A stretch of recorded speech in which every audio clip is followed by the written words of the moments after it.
హరి ఓం. హరి ఓం.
ముందుగా 5 సార్లు ఓంకారనాదం చేద్దాం.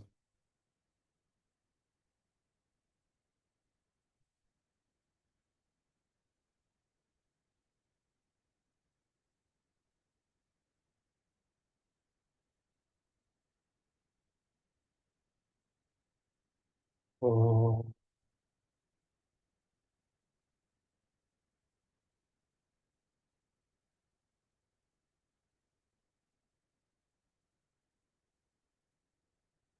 ఓం.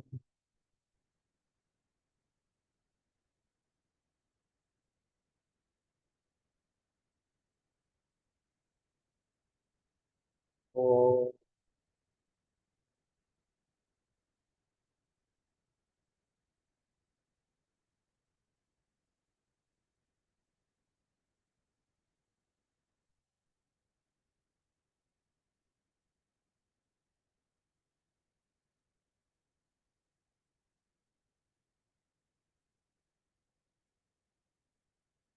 ఓం.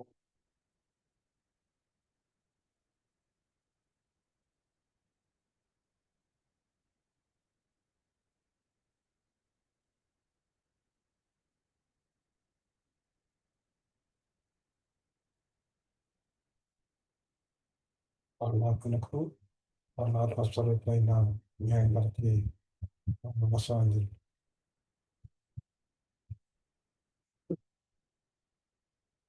ఈరోజు ఈరోజు అంటే సోమవారం మనం నరక దీపావళి పండుగ చేసుకోబోతున్నాం. అంటే రేపు యాక్చువల్‌గా ఇవాళ మధ్యాహ్నం నుంచి చతుర్దశి వచ్చినట్టుంది. రేపు నరక చతుర్దశి అంటాం దీన్ని. రేపు దీపావళి. దీపావళిగా రేపు నైట్ అంటే రేపు రాత్రి అమావాస్య గనుక మనం రేపు దీపావళిగా పరిగణించి మనం దీపావళి పండుగ రేపు చేసుకుంటున్నాం. దీపావళి. దీపములు దీపము, ఆవడి 2 పదాలది. దీపావళి అవుతుందనమాట. ఆవడి అంటే వరుస. దీపము అంటే లైట్ కాంతి. దీపముల వరుస అని దీనికి అర్థం. సింపుల్‌గా చెప్పాలంటే. దీపము అంటే మనకి ఒక అర్థం కొంచెం లోతుగా వెళ్తే మనకి కాంతి అని అర్థం అనమాట. కిరణము అని అర్థం అవుతుంది. జ్ఞానము అనేటువంటి అర్థం అవుతుంది. అంటే ఇలా రకరకాల అర్థాలు దీపము అనే మాటకు అర్థం ఉంది. దీపం ఏం చేస్తుంది? ఇప్పుడు మనం ఉన్నాము. చీకటిగా ఉందనుకో, చీకటిగా ఉన్నప్పుడు ఆ చీకట్లోకి వెళ్లి ఏ వస్తువు ఎక్కడుందో మనం కనుక్కోలేం. వెతుకులాడాలి. కానీ అదే ఒక దీపం గనుక ఉన్న ఒక వెలుగునిచ్చేటువంటి వస్తువు ఏదైనా మనకున్నట్టయితే, ఆ వెలుగులో ఆ వస్తువుని మనం చూడగలం అన్నమాట. అంటే ఈ వెలుగు నుంచి ఉన్నటువంటి మరి వెలుగును ప్రసాదించేటువంటి వస్తువు ఏదైతే ఉన్నదో, దాని నుంచి వెళ్లి ఆ కిరణం ఆ చీకట్లో ఉన్న వస్తువు మీద పడి, అది పరావర్తనం చెంది మన కంటికి చేరినప్పుడు ఆ వస్తువు మనకి దృగ్గోచరం అవుతుంది. అలా దృగ్గోచరమైనటువంటి వస్తువుని మనం చూడగలుగుతున్నాము. కదా మరి. దానికి ప్రధాన కారణమైన ఆ వస్తువుని చూడటానికి ప్రధాన కారణమైనటువంటిది ఈ దీపం అన్నమాట. ఈ దీపము అనేటువంటిది జ్ఞానం అని అనుకుంటే, ఆ చీకట్లో ఉన్నదంతా కూడా అజ్ఞానం అవుతుందన్నమాట. ఎప్పుడైతే ఈ దీపం ఈ కాంతి దాని మీద పడిందో, ఒక వస్తువు మీద పడిందో, ఆ వస్తువు యొక్క జ్ఞానం మనకే ఆ జ్ఞానం మనకు వచ్చింది అని అర్థం అన్నమాట. కనుక మానవుడు తాను ఉన్నటువంటి అజ్ఞానాన్ని పోగొట్టుకుంటానికి జ్ఞానాన్ని వెతుక్కోవాలన్నమాట. జ్ఞానం అనేటువంటిది ఒక ల్యాంప్ ఒకటి కాంతి కావాలి మనకి. ఆ కాంతి ఉన్నప్పుడు ఆ జ్ఞానం కాంతితోటి మనలో ఉండేటువంటి అజ్ఞానాన్ని పోగొట్టుకుంటాం. పోగొట్టుకోవచ్చనమాట. జ్ఞానం, జ్ఞానాన్ని ఇచ్చేటువంటివి మనకి ఏంటిది? మనకిచ్చేటువంటివి ఏంటివి? సాధు సజ్జన సాంగత్యం, పుస్తక పఠనం, శ్రవణం, మననం ఇలాంటివన్నీ కూడా భక్తి ఇవన్నీ కూడా మనకి ఒక జ్ఞానాన్ని ప్రసాదిస్తాయన్నమాట ఇవన్నీ.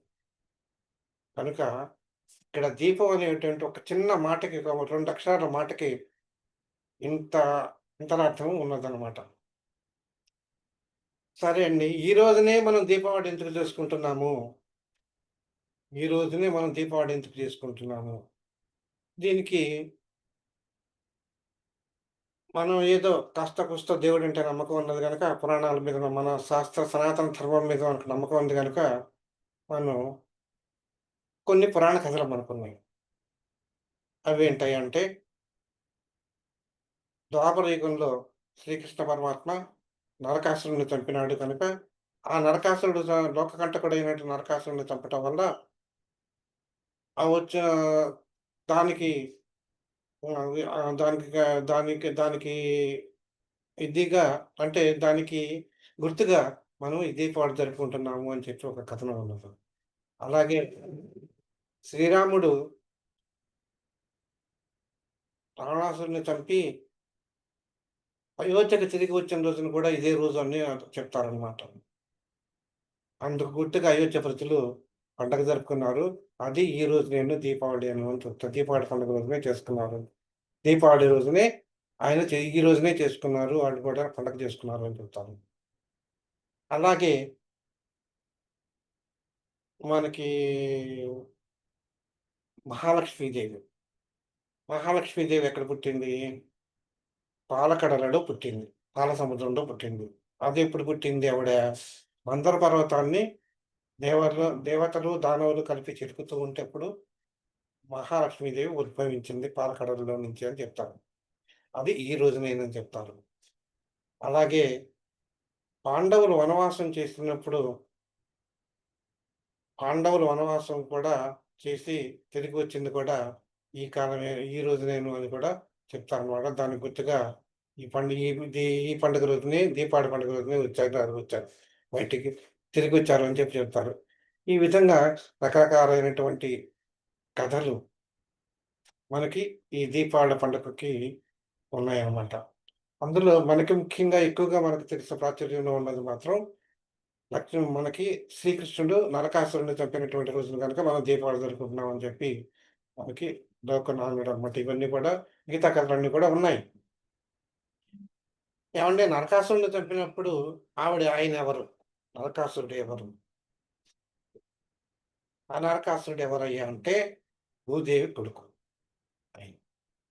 భూదేవి కొడుకు అంటే అదెట్లాగా జరుగుతుంది? ఈయనేమో రాక్షసుడంటున్నారు.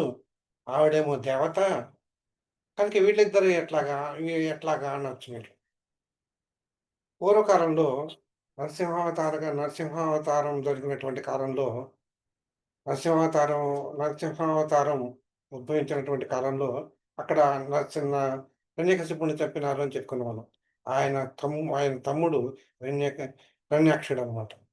వాళ్ళిద్దరు అన్నదమ్ములు. హిరణ్యకశిపుడు, హిరణ్యాక్షుడు అన్నదమ్ములు. ఒకసారి హిరణ్యాక్షుడు ఏం చేశాడంటే భూమాతను ఎత్తుకొని పోయి తను ఎత్తుకెళ్ళిపోతూ ఉంటాడు. అప్పుడు మహావిష్ణువు వరాహ రూపం దాల్చి ఆ హిరణ్యాక్షుడిని తన కోరలతోటి చీల్చి ఆ భూమిని భూమాతని తన కోరల మీద పెట్టుకొని రక్షించాడు అని చెప్పి మనకి పురాణ కథనంలో ఉందండి. అలా రక్షించినటువంటి వరాహస్వామిని చూచి భూదేవి శ్రీహరిని వేడుకుందనమాట. "నువ్వు నా భర్తగా ఉండాలి" అని చెప్పి, "నీ వల్ల నాకు బిడ్డ కావాలి" అని చెప్పటికి. "నువ్వు నువ్వు నువ్వు నువ్వు నేను తామస రూపంలో ఉండగా నువ్వు అడిగావు గనుక, నీకొక రాక్షస ప్రవృత్తి కలిగినటువంటి కుమారుడు నీకు జన్మిస్తాడు" చెప్తాడనమాట. అప్పుడు భూదేవి, "స్వామి, కానీ ఆయన్ని మీరే కాపాడాలి ఆ బిడ్డను కూడాను" అని చెప్తుందనమాట. రాక్షసుడైనప్పటికీ మీరు కాపాడాలి అంటుంది. అతను ధర్మ ప్రవర్తన చేస్తున్నంత కాలం నేను అతన్ని క ర అతన్ని రక్షిస్తూనే ఉంటా నేను. అంటే నేనేమి చంపనతన్ని. ఎప్పుడైతే ధర్మం తప్పి చరిస్తాడో అప్పుడు అతన్ని సంహరిస్తాను అని చెప్పి చెప్తాడనమాట. ఆహ్, అక్కడ అప్పుడు వరమిచ్చినటువంటి ఆయన ఫలమే ఈ నరకాసురుడు భూదేవికి జన్మించినటువంటి శ్రీహరికి భూదేవికి జన్మించినటువంటి కుమారుడే నరకాసురుడు. ఆ నరకాసురుడు ఏం చేస్తాడు, రాక్షస ప్రవృత్తి కలిగినటువంటి వాడు గనక, వాడు విజృంభించి బలవంతుడై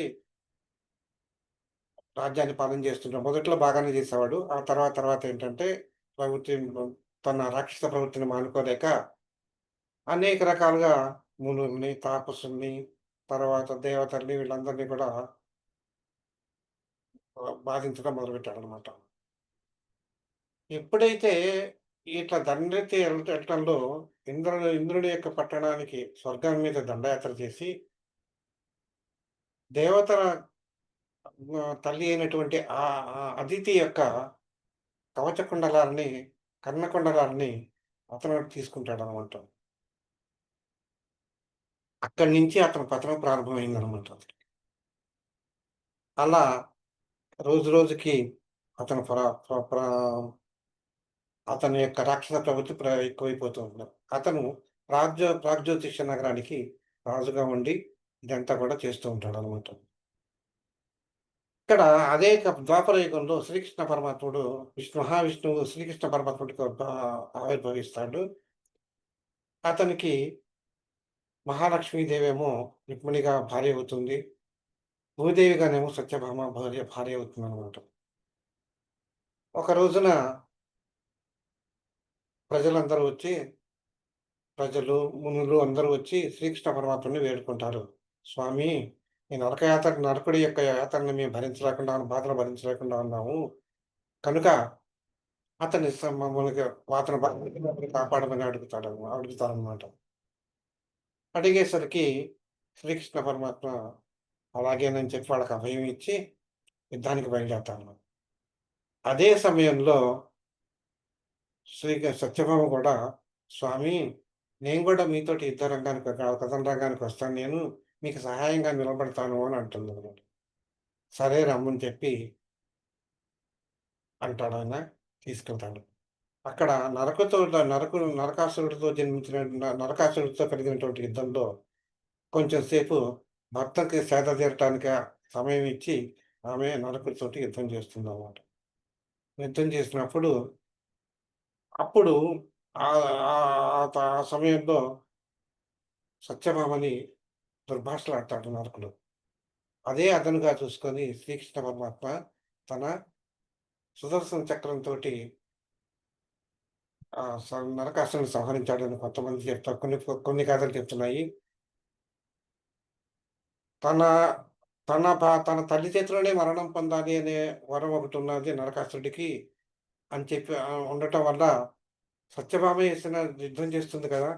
సత్యభామ వేసినటువంటి విసిరిన బాణంతోటే నరకాసురుడిని చంపారని కొన్ని పురాణ కథలున్నాయి. ఏది ఏమైనా గాని శ్రీకృష్ణ పరమాత్మకి యుద్ధంలో సహాయపడి నరకాసుర వధలో సహాయం చేస్తే మాత్రం సత్యభామ అని జగమెరిగినటువంటి సత్యం ఉంది.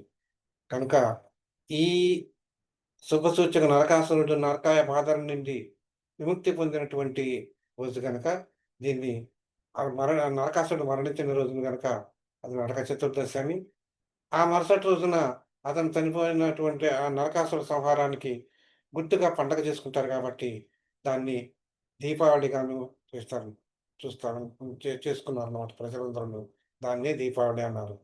అంటే ఇక్కడ రాక్షస ప్రవృత్తి నుంచి మళ్ళీ జ్ఞాన ప్రవృత్తికొచ్చారు. మామూలు సత్వ ప్రవృత్తిలోకొచ్చారు. చెప్పి జనులందరూ అని చెప్పి ఒక చెప్తోంది. దుష్ట ప్రవర్తన నుంచి మంచి ప్రవర్తనకి పరమాత్ముడు మనల్ని తీసుకెళ్ళాడని ఒకటి, అజ్ఞానం నుంచి జ్ఞానానికి తీసుకెళ్ళాడని చెప్పి ఇదొకటి రకరకా రకరకాలుగా మనం అన్వయం చేసుకోవచ్చు. ఈ దీపావళి పండుగ యొక్క అర్థాన్ని మనం. ఇది సింపుల్‌గా దీపావళి గురించినటువంటి చిన్న 4 మాటలు చెప్దామనుకున్నాను. ఈ 4 మాటలు దీపావళి గురించి చెప్పాననమాట. ఏది ఏమైనా గాని దీపము అంటే మనకి అర్థం ఏంటనమాట, జ్ఞానాన్ని కలిగించేది. మనలో ఉండేటువంటి అజ్ఞానాన్ని తొలగించేది. మనం గురువుకి అనే పదానికి అర్థం తెలిపేటప్పుడు కూడా మనలో ఉండేటువంటి అజ్ఞానాన్ని తొలగించేవాడు ఎవరైతే ఉన్నారో ఆయనే గురువు అని చెప్పి కూడా మనం చెప్పుకున్నాం. కనుక మనకు గురువును పరమాత్ముడు ఒక గురువైతే, పరమాత్ముడు ఒక దీపం లాంటి వాడైతే, మనకి గురువు గూడా ఒక దీపం లాంటి వాడే మన జీవితానికి. కనుక ఏది ఏమైనా గానీ, ఇలాంటి దీపములు మన కాంతినిచ్చి, మనలో ఉన్నటువంటి అజ్ఞానాన్ని తొలగించి, లేకపోతే చీకటిని తొలగించేటి మనలో ఉన్నటువంటి చీకటిని ఇది దీపముల వరస ఏదైతే ఉన్నదో, దాన్నే దీపావళి అని అంటారు. క్లుప్తంగా దీపావళి గురించి మీకు 2 మాటలు చెప్పాలనుకున్నాను. ఇది దీపావళి గురించి. ఈ దీపావళి సందర్భంగా మీకందరికి మహాలక్ష్మి ఐశ్వర్యాలు కలగాలని చెప్పి సదా కోరుకుంటూ ఉన్నాననమాట. ఇక మామూలుగా మన విష్ణు సహస్రనామానికొద్దాం. మనం విష్ణు సహస్రనామాలు చదువుకుంటున్నాం.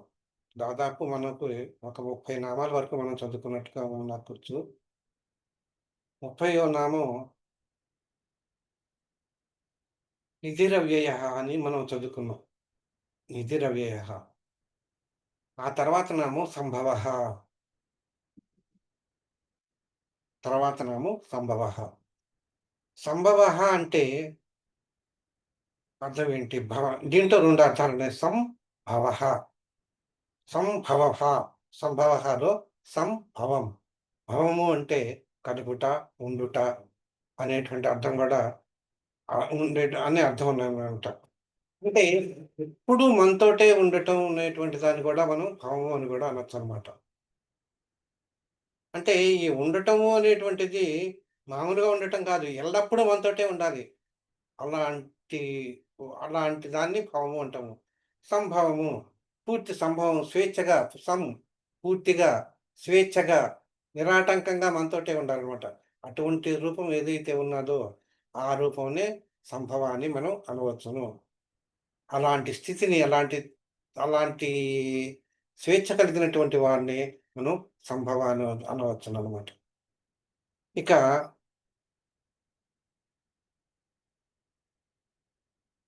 మనకి పరమాత్మ అనేక రూపాల్లో మనకి దర్శనమిస్తూ ఉంటాడని చెప్పుకున్నాం మనం. అంటే యథా యథా హి ధర్మస్య అని చెప్పినప్పుడు దాని శ్లోకాన్ని బట్టి భక్తులను రక్షించటానికి పరమాత్మ అనేక రూపాల్లో వస్తూ ఉంటాడనమాట. ఆ రూపాలు అంతకు ముందున్న రూపాల కంటే భిన్నంగా ఉండొచ్చు. అంటే మన పంచభూతాలు ఉన్నాయక్కడ. ఆ పంచభూతాల్లో ఒక రూపమా? కాదు. అలాంటి పుట్టుక కాదు. ఇది వేరే ఇంకొక రకమైనటువంటి రూపం కలిగింది.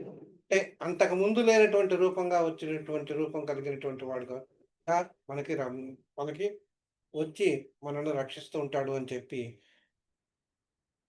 మనకి పురాణాలు చెప్తున్నాయి మనకిక్కడ.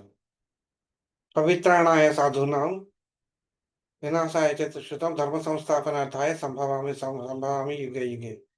ఆ అవతారంలో వచ్చేటువంటి అవతారం గూడా ఏంటి? అప్పటి వరకు ఉన్నటువంటి ఏ సందర్భానుసారంగా ఆయా సందర్భాలలో, ఆయా సందర్భానుసారంగా ఆ స ఆ పరిస్థితికి తగినట్టుగా భక్తుడిని వచ్చి, ఆ కాలానికి తగ్గట్టుగా వచ్చి, భక్తుడిని రక్షిస్తాడు అని చెప్పి మనకి చెప్తున్నారనమాట. ఈ నామం హ్మ్, లాస్ట్ టైమ్ మనం చదువుకున్నదే గానీ క్లుప్తంగా నేను చెప్తున్నాననమాట. అట్లాగే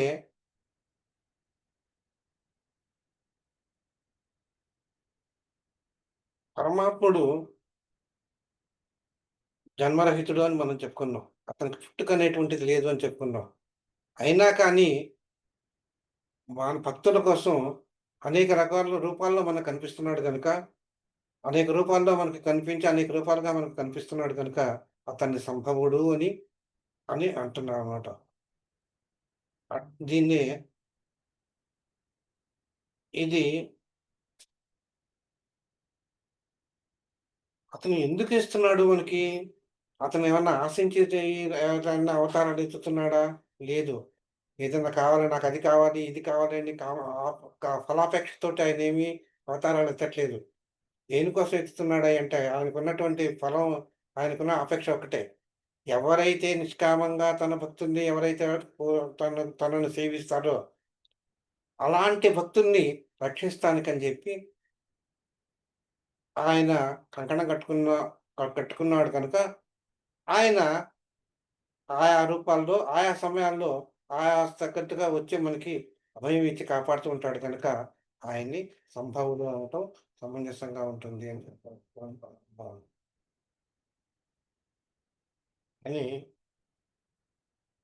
కనుక అతని సంభవుడు అనటం సమంజసం అని చెప్పి మనకి శాస్త్రాలు చెప్తున్నాయి. అట్టివాడు ఎవరయ్యా అంటే పరమాత్ముడు. అట్టివాడు ఎవరయ్యా అంటే విష్ణువు. మనం విష్ణు పరంగా చదువుకుంటున్నాం కాబట్టి మనకి విష్ణువు. లేదా అమ్మవారి పరంగా చెప్పుకున్నట్టయితే అమ్మవారికి కూడా ఈ నామాన్ని వర్తింపచేయవచ్చును మనం. పరమేశ్వరుడికి కూడా ఈ నామాన్ని వర్తింపజేయవచ్చు. ఎందుకంటే వాళ్ళు కూడా అనేక రకాలైనటువంటి అవతారాలు ఇచ్చారు.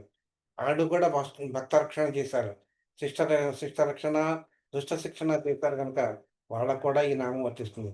కానీ ఏది ఏమైనా గాని తత్వం ఒక్కటే గనుక మనకి పరమాత్మ రూపం ఒక్కటేను అనే భావన మనం కలిగి ఉన్నవాళ్ళం గనుక ఈ నామం సు మనకి తగింది అనేటటువంటి నామం తగింది అని చెప్పి పరమాత్మకి తగింది అని చెప్పి మనం అనుకోవచ్చనమాట. ఇక భావన. నెక్స్ట్ నామం ఏంటంటే భావన.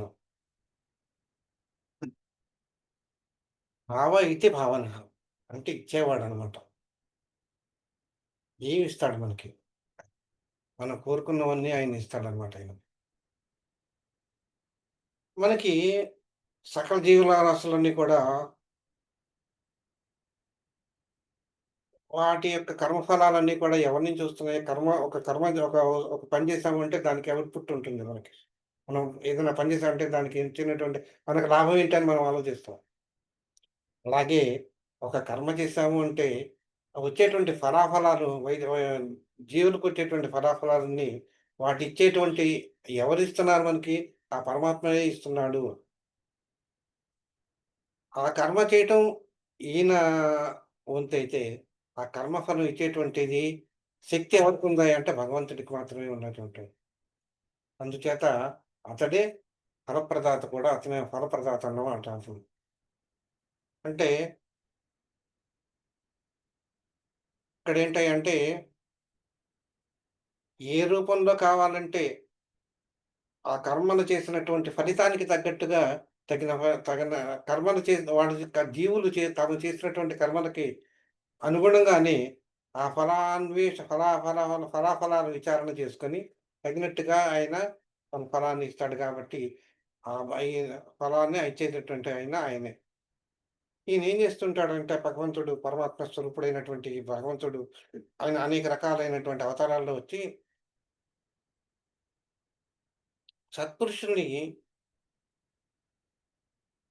ఉజ్జీవింపజేసేవాడు గనుక, వాళ్ళకున్నటువంటి కష్టాలను పోగొట్టి, ఆ కష్టాల నుంచి రక్షించేవాడు గనుక, ఆయన్ని భావనుడు అని అనొచ్చనమాట.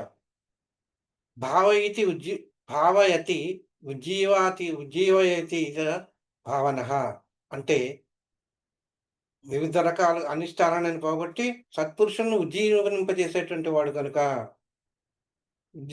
ఉజ్జీవింపజేయటం అంటే ప్రేక్షితమని చేయటం అంటే వాడికున్నటువంటి పాపాలన్నీ పోగొట్టేటువంటి వాడిని పాపాలన్నిటిని పోగొట్టి శ్రేష్ఠులుగా చేసేటువంటి వాడు గనుక ఆయన భావనుడు అని మనం అనవచ్చనమాట. అంటే ఆయనిచ్చేటువంటి అనుగ్రహం వల్లే అనుగ్రహము భగవంతుని యొక్క గుణాల్లో అనుగ్రహం అనేటువంటి గుణం గూడా ఉందని చెప్పాను. ఆ అనుగ్రహం అనేటువంటి గుణం గూడా ఆయనకుండటం వల్ల ఆయనిచ్చినటువంటి ఎప్పుడు గూడా ఇచ్చేటువంటి వాడు దాత అవుతాడు. ఇచ్చేటువంటి వాడు దాత అవుతాడు. పుచ్చుకునేటువంటి వాడు హ్మ్. ఎవరైతే ఇస్తున్నారో అతను దాత అవుతాడు. కనుక అతను మహాదాత. నీకేం కావాలంటే అది ఇస్తున్నాడు. కనుక ఎవరికి కావాలంటే అది ఇస్తున్నాడు. ఆ మహాదాత యొక్క అనుగ్రహం వల్లనే అన్నీ కూడా సిద్ధిస్తున్నాయి కనుక వేరు కాదు. అట్టాంటి ఆయనకి మనం ఏమివ్వగలం? మనల్ని ఆయనకి సమర్పణ సమర్పించుకుంటమే మనం చేసేటువంటి రిటర్న్ గిఫ్ట్ అనమాట ఇంక. మనకి మనం ఎవరైనా గానీ మనకి ఒక గిఫ్ట్ ఏదైనా ఇచ్చారనుకుంటే, మనకేదైనా గిఫ్ట్ ఇచ్చినప్పుడు మనం జనరల్‌గా రిటర్న్ గిఫ్ట్ ఇవ్వటం అనేటువంటిది మనకలవాటు. అలాగే మన కోసమని భగవంతుడు మనకేం కావాలంటే అది ఇస్తున్నటువంటి భగవంతుడికి మనం ఏమివ్వగలం? ఆయన కనిపిస్తాడా? బాబు నీకేం కావాలి అని మనం అడగటానికి ఆయనైతే మనకు కనిపించడు. కనుక మనం ఎట్లా ఇవ్వాలి మనకి? మనల్ని మనం సమర్పణ చేసుకుంటమే మహా గొప్ప. కనుక మనల్ని మనం సమర్పణ చేసుకుంటామంటే మళ్ళీ అక్కడ ఇంకా చాలా లోతైన అర్థం ఉంటుందక్కడ. ప్రస్తుతానికి నీవు ఏమివ్వగలవో అది ఇచ్చేయి చాలు. భక్తి అనేటువంటిది ఆయనకి సమర్పించు. ఈ భక్తి అనేటువంటిది సమర్పించడంలో దీనికి ఆయనకి సమర్పించాలి అంటే నిన్ను నువ్వు అతనికి సరెండర్ అవ్వాలి. సరెండర్ అవ్వటం అంటే సరెండర్ అయిపోవటం, సరెండర్ అయితే గాని నువ్వేమిగా అతనికి ఇవ్వలేవు నువ్వు. అంటే గౌరవ సూచకంగా నువ్వు ఆయనకి వినయ విధేయతలతోటి ఆయనతోటి ఉండాలి. ఇప్పుడు మనకింటికి ఎవరైనా వచ్చారనుకో, ఏవండీ వినయంగా మనం అడుగుతాం. ఏవండీ మీరేం స్వీకరిస్తారు అని అడుగుతాం. పాలా? కాఫీనా? టీనా? మజ్జిగ? మీరు పాలు తాగుతారా? ఏం తీసుకుంటారు మీరు? అని అడుగుతాం అతిథులు ఎవరైనా వచ్చినప్పుడు. ఆయన ఏదో చెప్తాడు. మనం వినయంగా మనం ఇస్తామని. మన ఇంటికి వచ్చినటువంటి ఒక అతిథికే మనం అంత సత్కారం చేస్తున్నప్పుడు, మన కోసం ఇంత చేస్తున్నటువంటి భగవంతుడికి మనకేది కావాలంటే అది భగవంతుడికి మనం ఏమియ్యాలి? కనుక దానికి ఏంటయ్యా అంటే, మనల్ని సమర్పించుకుంటాం. మనలో ఉండేటువంటి దుర్గుణాలన్నీ వదిలి, నాయనా నువ్వే నాకు శరణ్యము అని సరెండర్ అవ్వటమే చాలా గొప్ప రిటర్న్ గిఫ్ట్ అవుతుందనమాట ఆయనకి. దాన్ని వైష్ణవ పరిభాష పరిభాషలో శరణాగతి అంటారనమాట. దాంట్లో శరణాగతి అంటారు. ఆ శరణాగతి అవ్వటమే మనకి భగవంతుని ఇవ్వగలిగినటువంటి గొప్ప కానుకనమాట. ఈ భగవంతుడు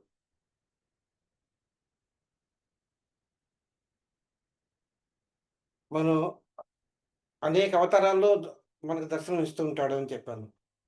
అనేక రకాలైనటువంటి మంత్రాలు ఉన్నాయి ఆయనకి. ఆ మంత్రానికి రూపాలు ఉన్నాయి. ఆ రూపాలకు అనుగుణంగా ధ్యానము చేయొచ్చు మనకి. ఆ ధ్యానానికి అనుగుణంగా స్మరణము చేయొచ్చును.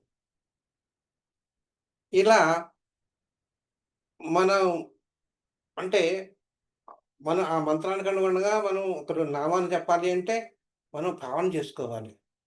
ఆ భావన ఈ నామం వచ్చిందంటే, ఆ నామానికి అనుగుణంగా ఏ ధ్యానం చేయాలని చెప్పి మనం భావన చేసుకోవాలి. ఆ ధ్యానానికి అనుగుణంగా రూపాన్ని స్మరించుకోవాలి.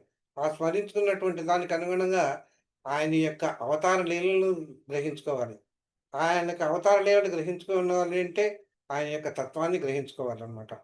అవన్నీ గూడా ఇలాంటి గుణాలను మనకు ప్రసాదించేవాడు ఆ పరమాత్ముడే కదా మనకి.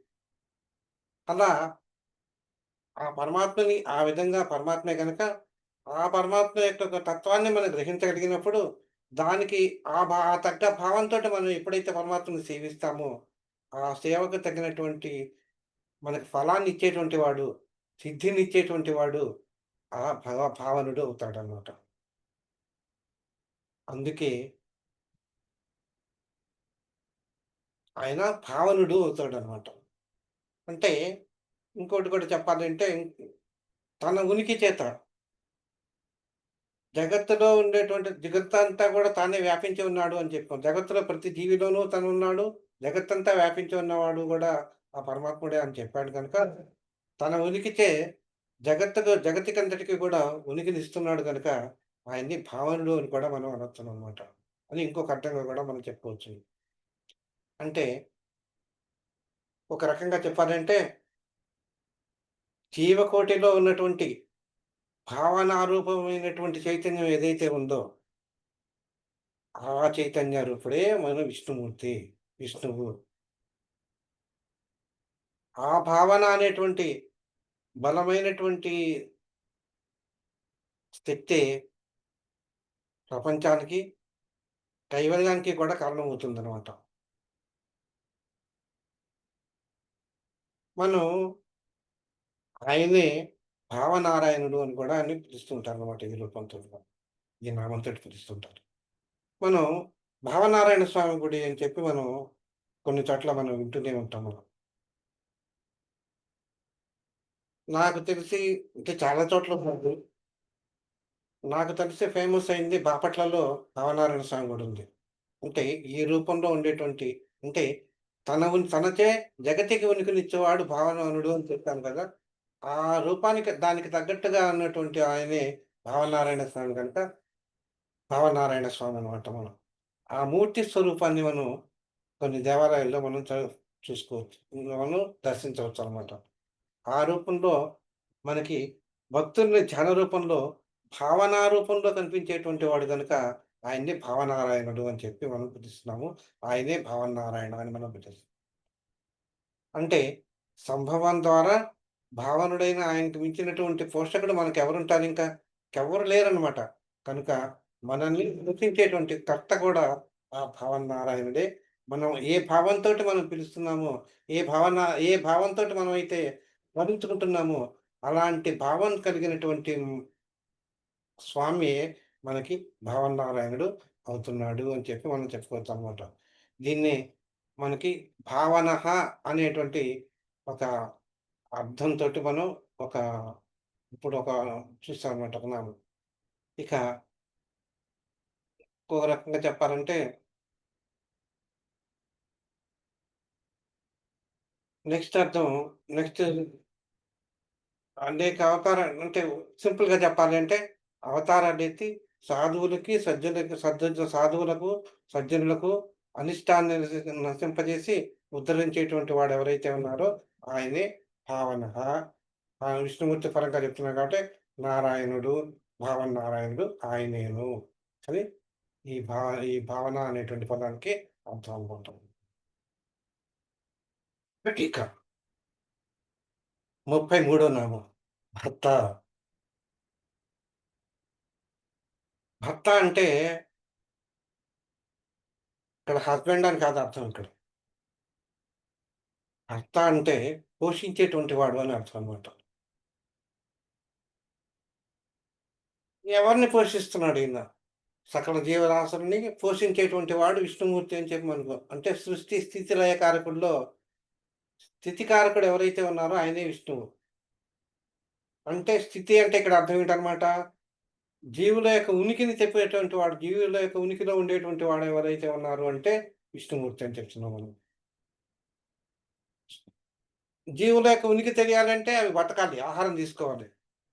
ఆహారం తీసుకోవాలి అంటే వాటికి కావాల్సినటువంటి వాటికి కావాల్సినటువంటి ఆహారాన్ని ఎవరైనా అందివ్వాలి.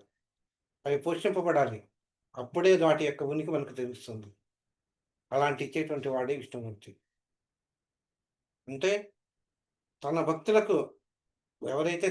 ఎవరైతే ఉంటారో వారికి తానే సరెండర్ అయిపోయి అంటే తాను భక్తికి మెచ్చి తానే సరెండర్ అవ్వటం అంటే తన భక్తులకు తానే లొంగిపోయి అంటే తను ఇష్టపడటం అన్నమాట ఇక్కడ. లొంగిపోవటం అంటే ఇక్కడ. తన భక్తుల్ని తానే ఆరాధించేటువంటి భక్తుల్ని ఇష్టపడుతూ వారిని పోషింపబడటం అంటే ఇక్కడ రక్షింపబడటం అన్నమాట. రక్షించేటువంటి వాడు ఎవరైతే ఉన్నారో ఆయన్నే భర్త అని అర్థం అనమాట. ఇంకా అంటే జగత్ సృష్టిలోకొచ్చేసరికల్లా ప్రపంచాన్ని అధిష్టాన రూపంగా ఎవరైతే భరిస్తున్నారో ఆయనే భర్త అనే పిలువబడుతున్నాడనమాట.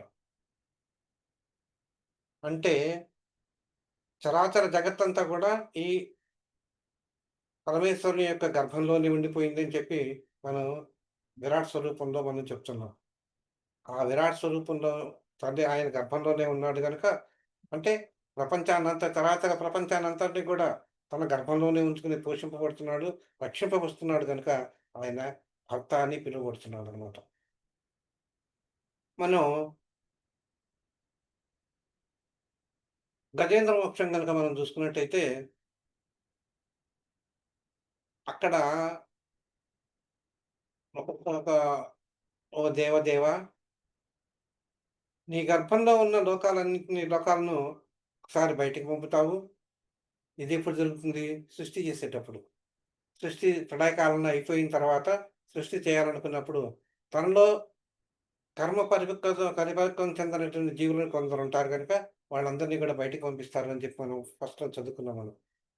వాళ్ళని సృష్టి చేస్తావు.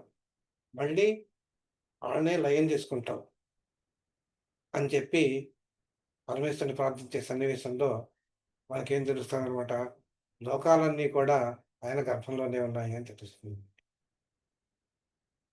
ఒకసారి శివపురాణం గనుక మనం తీసుకున్నట్టయితే పార్వతీ పరమేశ్వరులకు వివాహం అవుతుంది. వివాహం అయిన తర్వాత ఒకసారి ఏం జరుగుతుందంటే, ఆయన వీర్యం జరిగిపోయిన తర్వాత కొంతకాలానికి వీళ్ళిద్దరికీ జన్మించినటువంటి కుమారుడు రాక్షసులను సంహరిస్తాడు అని చెప్పి ఒక కథనం ఉంది. ఒక సన్నివేశం ఉంది. అప్పుడు ఏం చేస్తారంటే శివుడు తన యొక్క వీర్యాన్ని తీసుకెళ్ళిపోయి అగ్నిలో విడిస్తాడనమాట. అంటే పార్వతీదేవి, శివుడు కూడి ఉన్నటువంటి సమయంలో వీర్యస్ఖలనం జరిగినప్పుడు ఆ వీర్యాన్ని తీసుకెళ్ళి అగ్నిలో వదులుతాడనమాట. ఆ విషయం తెలిసినటువంటి పార్వతీదేవి దేవతలను శపిస్తుంది. ఏమంటే, దేవతలకి సంతానం కలగకుండా ఉండాలి అని చెప్పి. ఆ సమయంలో శివుడు ఆమెని ఓదారుస్తూ, "నేను నీ గర్భంలో ఉన్నటువంటి నీ గర్భంలో నా వీర్యాన్ని తీసుకువెళ్ళి అగ్నిలో ఎందుకు విడిచాను అంటే,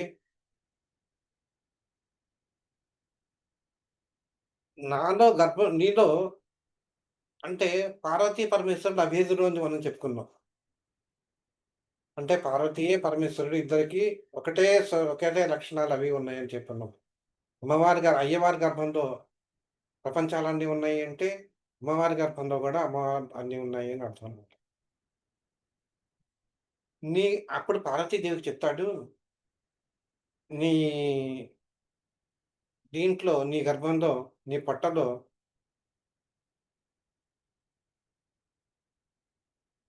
చతుర్దశ భువనాలన్నీ గూడా నీలో ఉన్నాయి. నా వీర్యాన్ని గనక నీ నీ గర్భంలో గనక పంపించినట్టయితే అవన్నీ గూడా దహించకపోతాయి. అందుకనే నేను అగ్నిలో దాన్ని వదిలాను" అని చెప్పి చెప్తాడన్నమాట అంతరార్థంగా. అలాగే శ్రీకృష్ణ పరమాత్మ బాలక్రీడల్లో చిన్నప్పుడు యశోద అంటుంది, ఈయనకి శ్రీకృష్ణ పరమాత్ముడు వెన్న తినటం అలవాటు కదా! ఆయన వెన్న తింటూ ఉంటాడు. ఒకసారి కూర్చొని మట్టి తింటున్నాడనమాట. మట్టి తింటున్నప్పుడు అందరూ వచ్చి "అమ్మ, అమ్మ నీ కృష్ణ కృష్ణ మట్టి తింటున్నాడు అని చెప్తుంటప్పుడు ఆ తల్లి వచ్చి ఆయన చెవి మీదేసి, "ఏది నీ నోరు చూపించు మట్టి తింటున్నావంట కదా!" అంటుంది. అన్నప్పుడు కృష్ణ పరమాత్మ నోరు తెరిచేసరికల్లా ఆ నోట్లో చతుర్దశ భువనాలు కనిపించాయంట. అంటే ఏంటనమాట భగవంతుని యొక్క కృష్ణుడు సాక్షాత్ విష్ణు స్వరూపుడే గనక, ఆయన యొక్క గర్భంలో చతుర్దశ భువనాలు ఉన్నాయి అని అర్థమవుతుందనమాట. ఇప్పుడు మనం 3 ఉదాహరణలు చెప్పుకున్నాము. ఈ 3 ఉదాహరణలో కూడా అంటే తత్వం ఏదైనా గానీ, అది శివునికి సంబంధించిందా, కృష్ణుడికి సంబంధించిందా, విష్ణువుకి సంబంధించిందా అని చూడకుండా చూసుకున్నట్టయితే, పరమాత్మ తత్వం ఏదైతే ఉన్నదో, దాంట్లో మనకి చతుర్దశ భువనాలన్నీ కూడా జగత్తంతా కూడా ఆ పరమాత్మ యొక్క గర్భంలోనే ఉన్నాయి అని మనకు తెలుస్తుందనమాట. అట్లాంటి వాడు అలాంటి చతుర్దశ భువనాలన్నీ కూడా తన గర్భంలో ఉంచుకొని కాపాడేటువంటి వాడు గనక ఆ పరమాత్మను భర్త అంటున్నాము. ఆయనే విష్ణు పరంగా మనం ఆహ్, విష్ణు పరంగా గూడా మనం చెప్తున్నాం అనమాట. ఇదే అర్థాన్ని మనం విష్ణు పరంగా గూడా మనం చెప్తున్నాం అనమాట. అంటే సూక్ష్మంగా చెప్పాలంటే మనం జీవులనే కాదు, ప్రతి అణువుని గనుక మనం గమనిస్తూ ప్రపంచంలో ఉండేటువంటి జగాజగాల్లో ఉన్నటువంటి ప్రతి అణువును గూడా గమనిస్తూ వాటిని పోషించి రక్షించేటువంటి వాడు కర్త అని పిలువబడతాడనమాట. ఎవరైతే ప్రపంచానికి ఆధారంగా ఉండి పోషిస్తున్నాడో, ఆ లక్షణాలు కలిగినటువంటి ఈ భద్ర లక్షణాలు కలిగినటువంటి స్వామి ఎవరైతే ఉన్నారో, అతని అవతారాలన్నీ మహోత్కృష్టాలు అని చెప్పి మనకి పురాణాలు చెప్తుంది. ఇట్ట భర్తృ లక్షణం ఎవరైతే కలిగి ఉంటాడో, ఆయన భర్త అని పిలువబడతాడనమాట. ఆయనే శ్రీ మహావిష్ణువు అని చెప్పి మనకి చెప్తా ఉంటుందన్నమాట. ఈ నామం భర్త అనేటువంటి నామం తెలుస్తోందన్నమాట. ఇక 34 నామం ప్రభవః. ఈ ప్రభవః అనేటువంటిది మనిషి పుట్టటం, చనిపోవటం ఇదంతా కూడా ఒక చక్రం లాంటిది. జనన మరణ చక్రం అంటారు దీన్ని. ఈ చక్రం నుంచి బయటపడాలంటే ఎలాగా? సత్కర్మలు ఆచరించాలి ఒక మార్గం. అత్యంత పరమాత్మను సేవించాలి అదొక మార్గం. అంటే పూర్వకాలంలో అయితే హ్మ్, ఏంటి కృతయుగంలో అయితే యజ్ఞయాగాదులు అవన్నీ కూడా చేసుకుంటూ వచ్చేవాళ్ళు. యజ్ఞం ఆ 3 యుగాల్లో కూడాను. ఇక్కడికొస్తే కలియుగానికొచ్చేసరికల్లా పరమాత్మను కీర్తిస్తే చాలు మనకుండేటువంటి భవబంధాలన్నీ కూడా తొలగిపోతాయి అని చెప్పి మన శాస్త్రాలు చెప్తున్నాయన్నమాట. అంటే ఏవండీ కృష్ణ భగవంతుడిని స్మరిస్తే సరిపోతుందా? మిగతావి చేయక్కర్లేదా అంటే వాటికుండే విలువ వాటికి ఉంటుంది. అవి ఆచరించగలిగేటువంటి వాళ్ళు అవి ఆచరించవచ్చు. అవి ఆచరించాలి. అవి ఆచరించలేని వాళ్ళు చేయగలిగినటువంటి సింపుల్ మార్గం ఏంటంటే, సులభ మార్గం ఏంటంటే భగవంతుని కీర్తించటం, స్మరించటం, పూజించటం.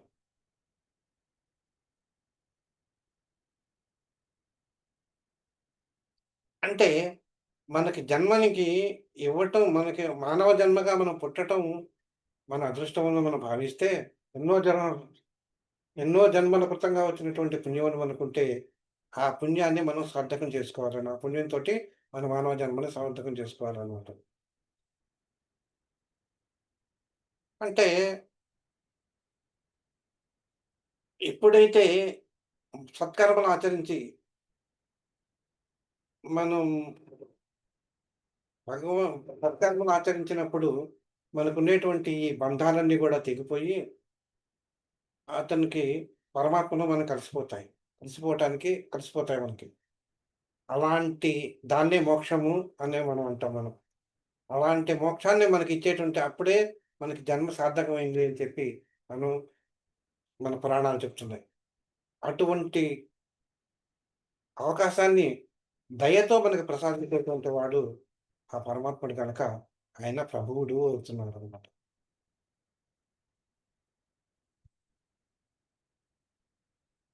ఇంకోటేంటయ్యంటే అనేక అవతారాలు ధరించి శ్రేష్టమైనటువంటి అవతారాలు ధరించి భగవంతుడిని సంభవామి యుగే యుగే అన్నట్టుగాను సంభవం ఎప్పుడైతే అవకాశం కలుగుతుందో అప్పుడొచ్చి మన భగవంతుడిని రక్షిస్తున్నాడు గాని భక్తజనులను రక్షిస్తున్నాడు గనక ఆయన్ని సంభవుడు అనటం కూడా సమంజసము. మనకి పంచభూతాలన్నీ గూడా ఆయన నుంచే మనకొస్తున్నాయి గనక, ఆయన్ని ప్రభువుడు అనటం కూడా సమంజసమే అని చెప్తాననమాట. సృష్టికర్త అయినటువంటి బ్రహ్మదేవుడికి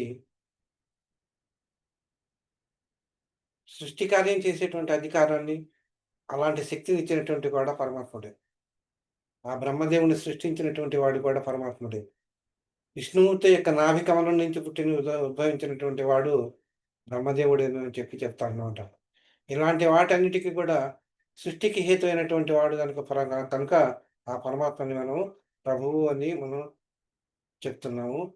ఆయనని ఆ సృష్టికర్త అయినటువంటి పాలకుడు ఆయనే, సమర్థుడు ఆయనే. అట్టాంటి కారణం చేత ఆయన్ని ప్రభువుడు, ఆయన్ని మనం ప్రభువుడు అని మనం చెప్పుకుంటున్నామనమాట. దాన్నే ఆ నామాన్నే మనం చెప్పాల్సొచ్చినప్పుడు ప్రభవః అనే నామంతోటి మనం చెప్తాం. ఈ విధంగా మనకి విష్ణుమూర్తిని నామాల్లో 31, 34 నామం ప్రభవః అయిందనమాట.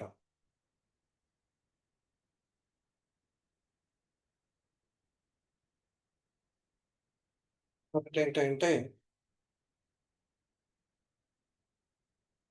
ఇంకో రకంగా చెప్పాలంటే దేవతలకు గాని, మానవులకు కానీ వాడి కర్మల ఫలితంగా ఉత్తమ జన్మలనిచ్చేటువంటి వాడు పరమాత్మయే. అట్టి పరమాత్మయే దేవతలకైనా సరే, మానవులకైనా సరే.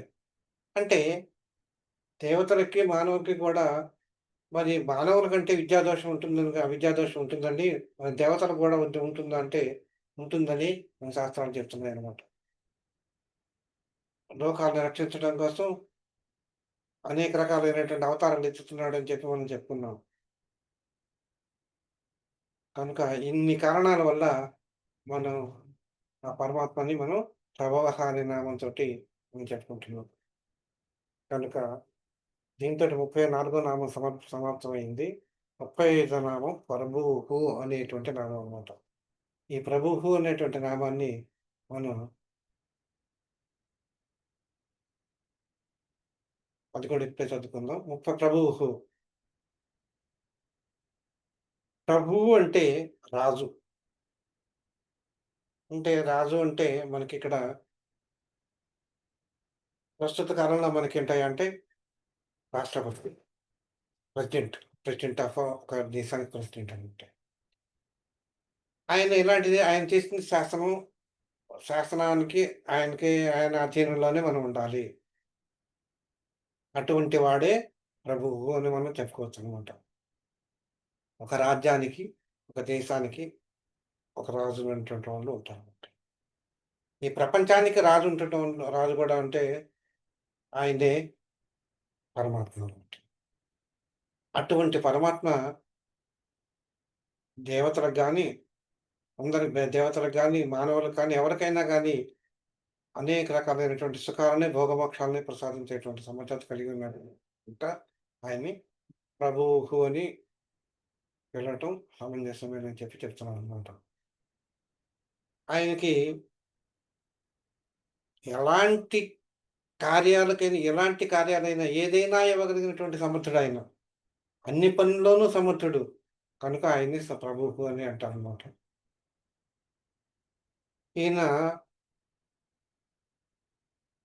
అనేక రకాల పరమేశ్వరుడు అనేక రకాలైన అవతారాలు ఎత్తుతుంటాడు అని చెప్పి మనం ఇందాక చెప్పుకున్నాం మనం. అలాంటి అవతారాల్లో రామావతారం మనం తీసుకున్నాం. రామావతారం మనం తీసుకున్నప్పుడు రామ విష్ణుమూర్తి రాముడిగా మానవ రూపంలోనే ఎత్తాడనమాట. దశరథ మహారాజుకి కుమారుడిగా జన్మించాడు. జన్మించి కూడా అనేక రకాలైనటువంటి అంటే అనేక మంది రాక్షసులను సంహరించాడాయన. అతని అవతారం ఎత్తిందే రావణాసురుడి వధ సం రావణాసురుడి కుంభ రావణ కుంభకర్ణుడిని సంహరించడానికని చెప్పి. అయినా గాని ఇంకా అనేకమైనటువంటి దుష్టమైన రాక్షసులందరినీ కూడా సంహరింపజేశాడనమాట. అలాంటి అవతారాన్ని చేయించినటువంటి వాడికి రావణాసురుడేం తక్కువగాడు కాదు. అతను అతను తపస్వి, బ్రహ్మజ్ఞాని. అతను తెల్లవారకుండానే సూర్యోదయం నుంచి ముగించేసి సూర్యోదయానికల్లా గూడా సప్త సముద్రాల్లో స్నానం చేసి సూర్యాగ్ని శివలింగానికి అభిషేకం చేసేటువంటి గొప్ప భక్తి తత్పరుడు. శివభక్తి తత్పరుడు. ఇంతటి గొప్ప రావణ బ్రహ్మని వాలి అనేటువంటి వాడు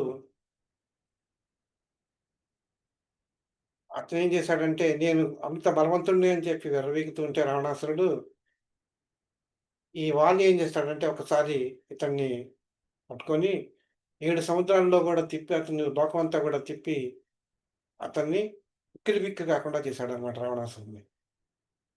అటువంటి రావణాసురుడినే అటువంటి వాలిని చంపినవాడు శ్రీరామచంద్రుడు. అలాగే అకాల్యకి శాప విమోచనం చేసినటువంటి వాడు రామచంద్రమూర్తి. తనను భక్తితో సేవిస్తున్నటువంటి శబరికి మోక్షాన్ని ప్రసాదించినటువంటి వాడు రామచంద్రమూర్తి. అంటే తను ఏ అవతారాలు ఎత్తినా గాని, ఏ అవతారం ఎత్తినా గాని, ఆ అవతారంలో కూడా దుష్ట శిక్షణ, శిష్ట రక్షణ చేస్తున్నాడు గనుక ఆయన్నే ప్రభువు అంటున్నారన్నమాట. ఇంకొక ఉదాహరణ చూద్దాం. కృష్ణావతారం తీసుకుందాము. కృష్ణావతారంలో మనం ఆయన బాల్యం నుంచి చూసుకున్నట్టయితే అనేక మంది రాక్షసుల్ని గూడా చిన్న రాక్షసులందరిని చిన్నప్పటి నుంచి కూడా ఆయన రాక్షస వీరులందరినీ కూడా సంహరించాడు. కాళింది మడుగులో విషాన్ని కక్కుతున్నటువంటి కాళీయుడిని కూడా చంపేశాడు. గోవర్ధనగిరి పర్వతాన్నెత్తి ఇంద్రుడు కురిపించినటువంటి వడగళ్ల నుంచి కాపాడినటువంటి వాడు ఆయనే. జరాసంధుడిని చంపించాడు. శిశుపాలుని సంహరించాడు. ఇన్ని చేసి చివరికి శిక్షణ తను కాకుండా తాను అర్జునుడికి రథసారథి అయి పాండవుల చేత కురుక్షేత్ర యుద్ధం చేయించి ధర్మ సంస్థాపన గావించినటువంటి వాడనమాట. కనుక ఇలాంటి మహత్తర కార్యాలను సాధించటం ఒక్కడికే సాధ్యమవుతుంది. ఆయనే పరమాత్ముడు. అంటే తాను ఏ రూపంలో ఉన్నా, అవతారం ఎత్తినా, లేకపోతే తను పరమాత్మ స్వరూపంగానే ఉన్నా, ఏ రూపంలో ఉన్నా కానీ, తాను చేయవలసినటువంటి కార్యం ఏదైతే ఉందో, తాను చేయవలసినటువంటి ధర్మరక్షణ, భక్తుల యొక్క రక్షణ, ధర్మరక్షణ అనేటువంటి కార్యక్రమం, దుష్ట శిక్షణ అనేటువంటి కార్యం ఏదైతే ఉందో, దాన్ని చేసేటువంటి వాడు పరమాత్ముడు ఒక్కడే. అందుచేతనే ఆయన ప్రభువు అనేటువంటి పిలువబడుతున్నాడు. ఆయనే విష్ణుమూర్తి అని చెప్పి మనకి ఈ నామం యొక్క అర్థం. దీనితోటి మనకి 35 నామాలు పూర్తయినాయి. 36వ నామం ఈశ్వరః. ఈ నామం గురించి వచ్చే క్లాస్‌లో మనం చదువుదాం. ఏమన్నా అడగాలంటే అడగొచ్చండి.